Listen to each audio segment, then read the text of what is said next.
All right, man. Just another example of toxic hip hop rap culture. Um, let's watch this, and then I'm gonna break it down a little bit. Not gonna talk too long on it, but let's just watch. I'm Kodak back to Black being on Drink Champs. Dr. Nori, shout out to Kodak. But apparently, like, for me, just being exposed to certain shit, he look like a fiend who's been through a lot of abuse as far as the drugs, and he's just doing shit that's like, bruh, like, I don't know what you on, I don't know what you was using, I don't know how that shit affected you. It's not a comfortable watch.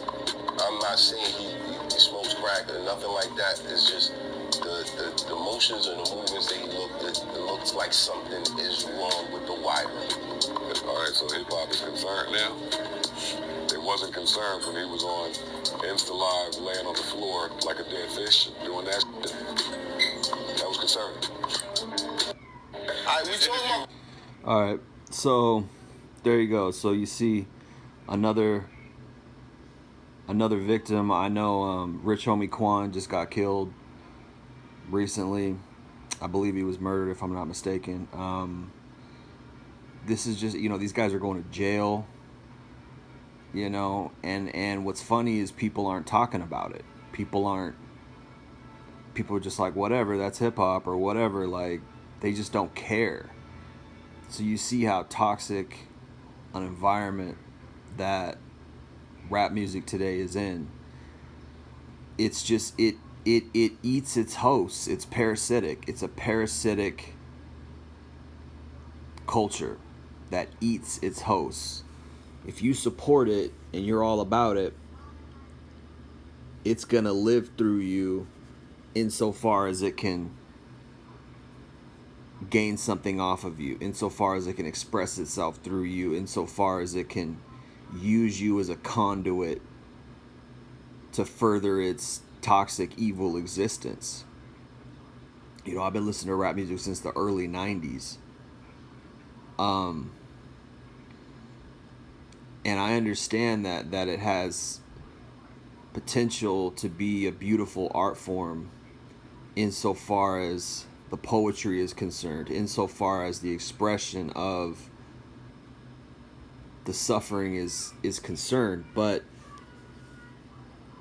I believe a lot of that is just used as an excuse. It's used as an excuse because the people who are pimping it out, so to speak, the artists who are trying to get rich through using its pain, and the executives behind it and the whole machine behind it, is the personal people who are doing that are trying to get rich. But there's another entity, there's an evil entity behind it that not only is working to damage the listeners, because if you listen to the lyrics, it's a damaging thing. There's damaging concepts, there's damaging influential lyrics that people are listening to, that is, I believe, transporting evil into them. Because you are what you eat, man. It's not just physical. You're not, you physically eat something, it becomes part of your body. That's basic biology. But if we're talking about our soul and our heart, because these things are real, you can't be like, oh, humans have no heart, humans have no soul. Bullshit. We express our heart, we express what's in our heart, we express what's in our soul. And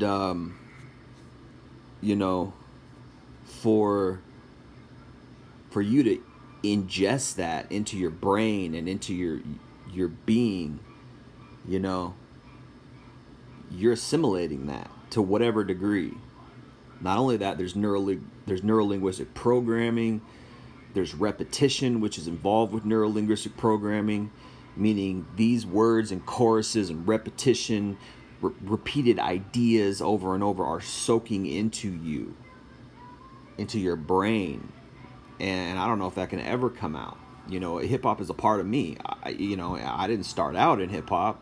I was born in the 80s. I didn't know hip hop existed until like 1993 because I was sheltered from that.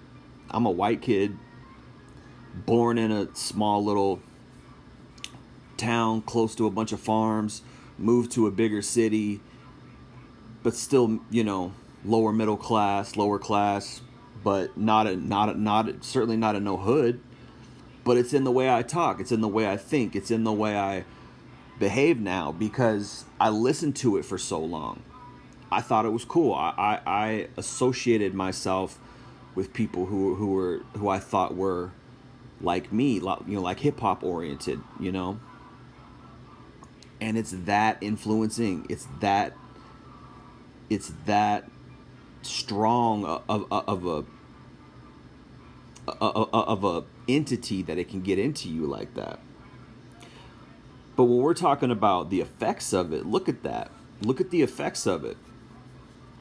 You know, look at what it's doing to its hosts. They become, look at what's happening with Puff Daddy. Look at what's, on all the people that's going to expose, all the people around him that were involved in that stuff that he was doing, or who may have been, cohorts, for lack of a better word, accomplices. There you go, right? Accomplices in that evil empire that he had founded. And then who were the people who taught him how to do that? Who were the people around him who were doing the same thing? Who were the other people in the same, context of evil, and what were they doing? And how are they related to rap and hip hop? Not only that, I mean, that's just for, looking at it from the insider industry. What about all the people that we don't see, that we don't hear about? Like, it's really only a problem when, like, oh, okay, Kodak Black is acting like this, or Rich Homie Quan just got killed, or NBA YoungBoy is now going to jail, or Young Thug's going to jail, or and these are just the new guys. You got Mystical, who went to jail for all these charges. You got all the people who died, Tupac, Biggie, etc. All these people, I remember, hip hop used to be like the bastion, like, oh, this is the place you can go, and it's this new culture that like is so different from the machine, the mainstream world that just wants to